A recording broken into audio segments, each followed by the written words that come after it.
Enzo Recto, kalaban ang katiwalian at kasinungalingan, kakampi sa katotohanan at kabutihan. Si Senate President Sherwin Gatchalian. Nasa Zoom na po natin. Magandang umaga po sa inyo, Mr. Senate President. Alvin, magandang umaga sa iyo. Po, pa-tilt down nga po ng konti yung Zoom mo, Mr. SP. Mukhang nalulunod po kayo. Bawasan yung headroom, sir. Gaano na po kahanda ang Senado sa paparating na impeachment trial sa Lunes, Mr. SP? Handa na tayo, Alvin, at patuloy pa rin naghahanda dahil maraming mga bagay na nagbabago na dapat rin natin paghandaan.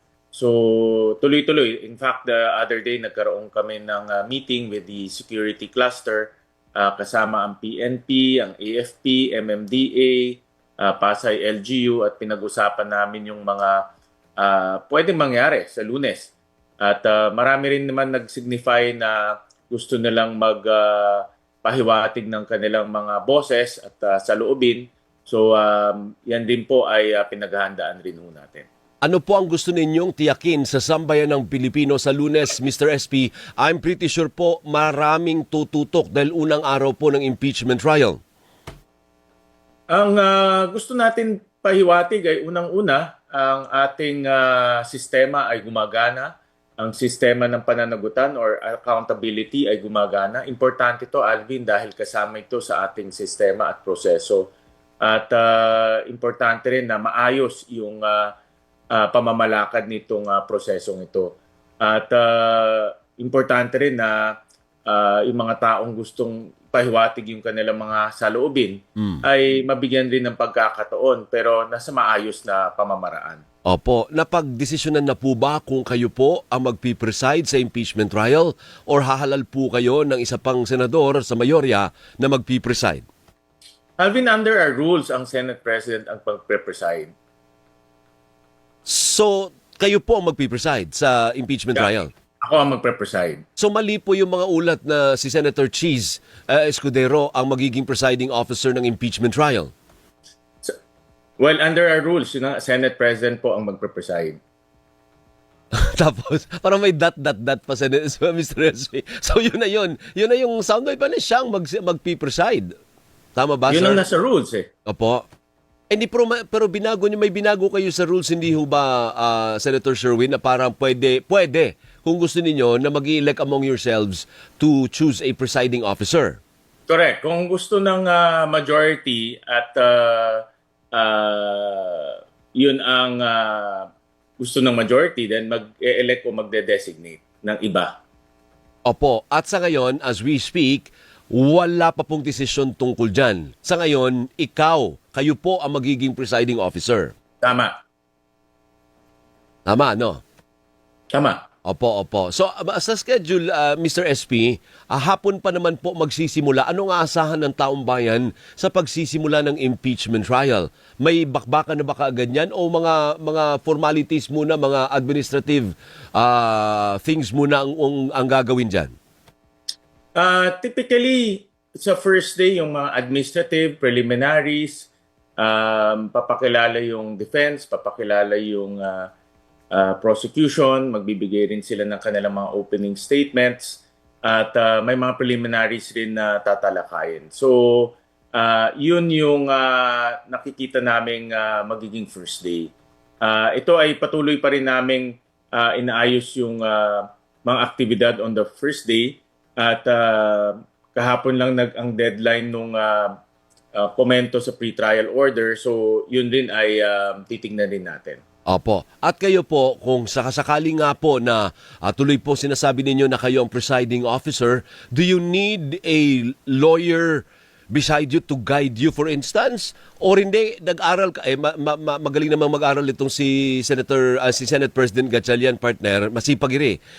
Or kaya mo na-practice mo na at naaral mo na kung paano ang proseso dyan sa isang impeachment?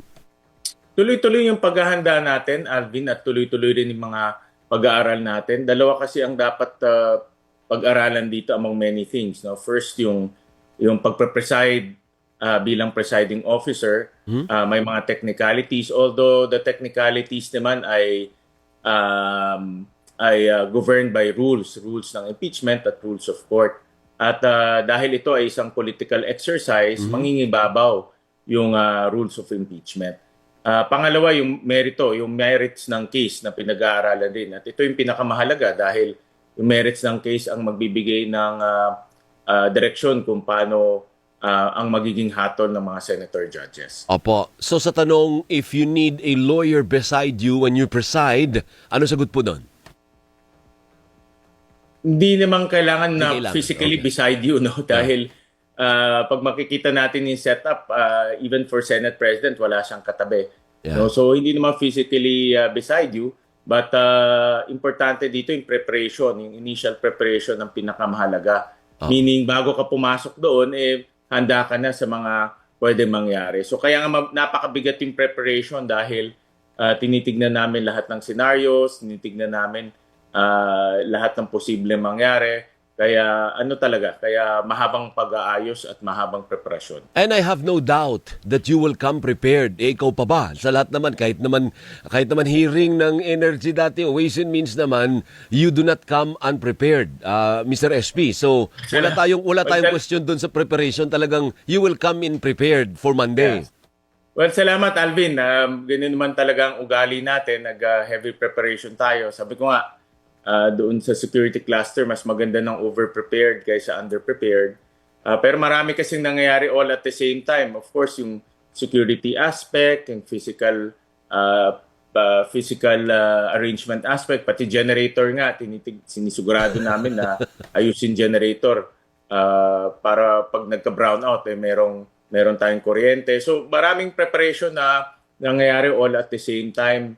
Aside from preparing to preside and preparing to analyze the case. How many senators do you expect to come on Monday, Mr. SP? Kasi, I don't know kung nag-signify na ba yung grupo ni former Senate President Alan Peter Cayetano that they will join and participate sa impeachment trial? Ina-expect ko naman mag-participate lahat ng kayang mag-participate. Alam naman natin yung iba ay hindi makakapag-participate. No? For example, si Senator Jinggoy, hindi siya makakapag-participate. Si Senator Bato de la Rosa, matagal nang hindi nakakapunta sa Senado. So lahat ng physically pwedeng mag-participate, inaasahan natin magpapasok on Monday. So you are expecting around the 22 remaining senators will participate sa Monday? Tama. Okay, so kung 22 po yan, paano yung count po natin ng threshold? Yung, hindi ba kailangan natin ng porsyento for conviction? Paano po yun? Hindi pa naman pag-uusapan yan on Monday. No?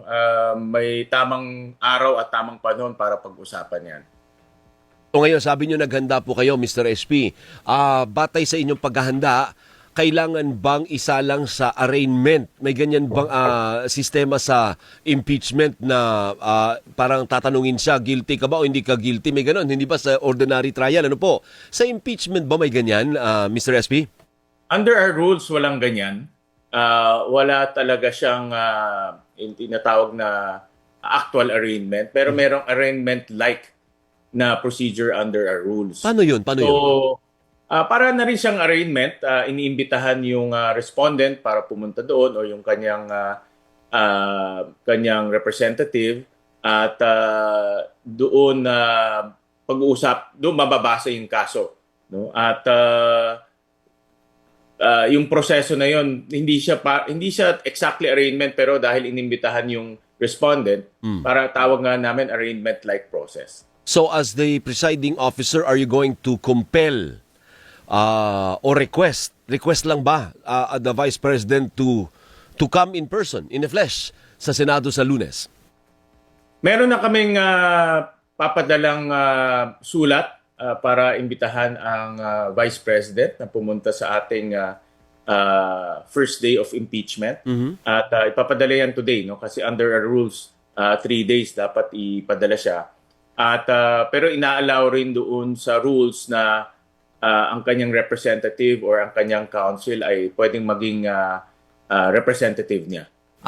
So merong ganyan sa merong ganyan na proseso under rules at today ipapadala namin yung summons. Opo, Mr. SP. So, ibig sabihin nyo po, hindi siya compelled to come in person, na siya mismo, pwede yung kinatawan niya lang.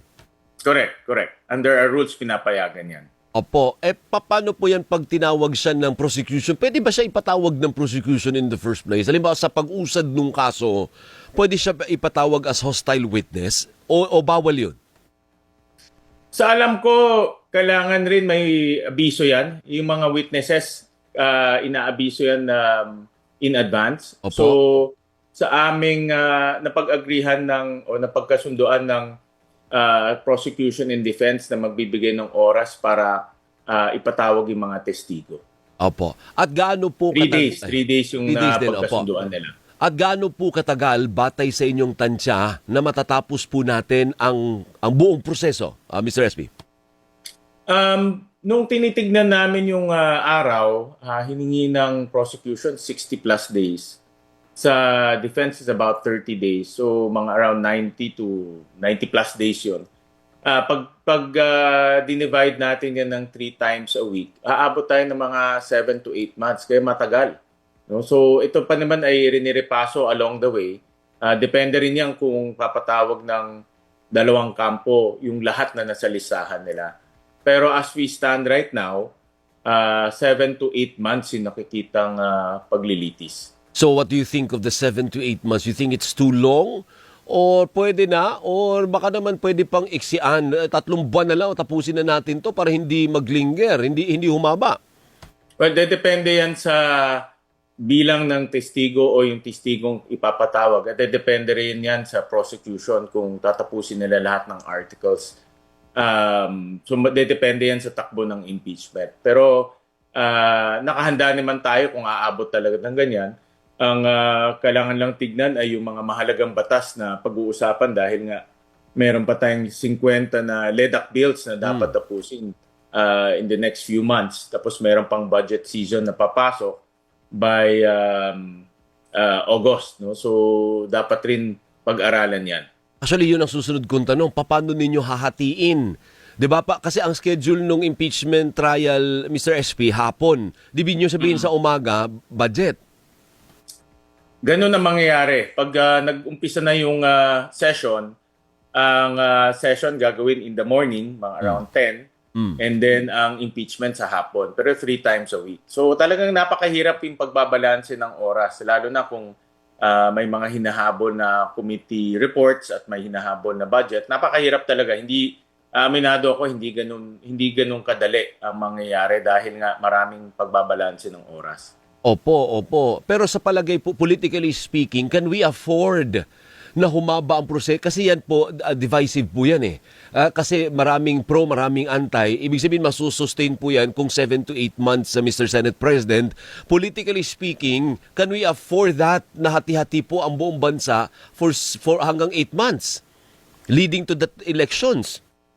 Well, nasabi ko kanina, Alvin, talagang mahaba yung proseso, no? 7 to 8 months.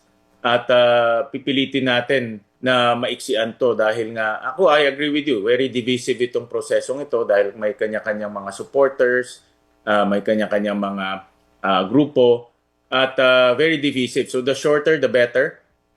Better rin sa amin dahil makakabalik kami sa pagbabalangkas ng batas at sa budget.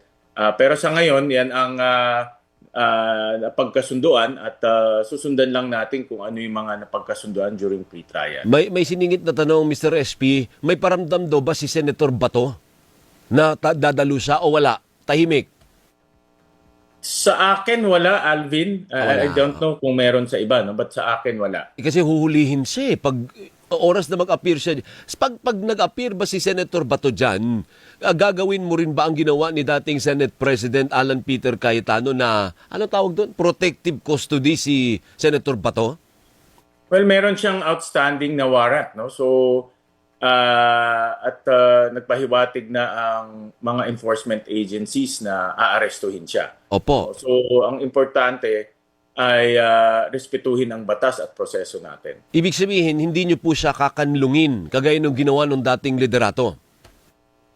May outstanding warrant, Alvin, eh. So, kailangan respetuhin yung proseso natin. Okay, sige. And finally, ano po ang gusto ninyong sabihin sa sambayan ng Pilipino? All eyes will be in the impeachment trial starting Monday as Senate President and as the presiding officer, sabi ninyo, ng impeachment trial. Ano ang gusto ninyong ibahagi at dapat maintindihan ng sambayan ng Pilipino, Mr. SP? Itong proseso na ito ay parte ito ng ating sistema at importante na matuloy ang proseso dahil ito ay parte ng tinatawag nating accountability o pananagutan. At kaya tayo ay naghahanda ng maigi para masigurado natin na maayos, smooth at klaro sa ating mga kababayan yung proseso at malaman din nila ang katotohanan. Mataas ang hiling ng ating mga kababayan na malaman ang katotohanan at ito yung parte ng parte na para malaman natin ang katotohanan at magkaroon tayo ng desisyon sa mga susunod na panahon. Opo, at syempre huwag din po natin kalimutan ang mga flood control projects kasi yun po ang pinag-aalboroto ng ibang tao naman na inuunahin nyo pa yung impeachment kaysa sa bilyon-bilyong pisong flood control scam. May assurance naman po na magtutuloy-tuloy naman po ang investigasyon ng Senate Blue Ribbon Committee dun sa flood control scam o tapos na po yun? Alvin, lahat ng bagay na tinatalakay ng Senado ay importante. Hindi natin hindi natin pwedeng sabihin na mas importante ito mas hindi importante. Lahat ng bagay importante. Yung pag-iimbestiga ng flood control, ang impeachment, pagbabalangkas ng batas. Ang daming tinitignan ko yung listahan ng batas kagabi. Napakahalaga yung 50 na batas. Of course, yung budget mahalaga rin, no? So kaya nga napaka-komplikado yung pagbabalanse ng oras sa mga susunod na panahon. Pero gagawin ng Senado yan. Parte yan ng aming trabaho. Po, maraming salamat po at good luck po sa inyo, Mr. Senate President. Kailangan nyo na sa katerbang vitamins at workout araw-araw. Ano po? Maraming salamat, Alvin. Thank Buhay you. ka. Thank you si Senate President Sherwin Gatchalian. Bunyog, bunyog, halikan na kasama ka. Bunyog, kapag buklod ay may pag-asa. Luzon, Visayas, Mindanao, isa ang pananaw. Sa bagong Pilipinas ang bunyog isisigaw.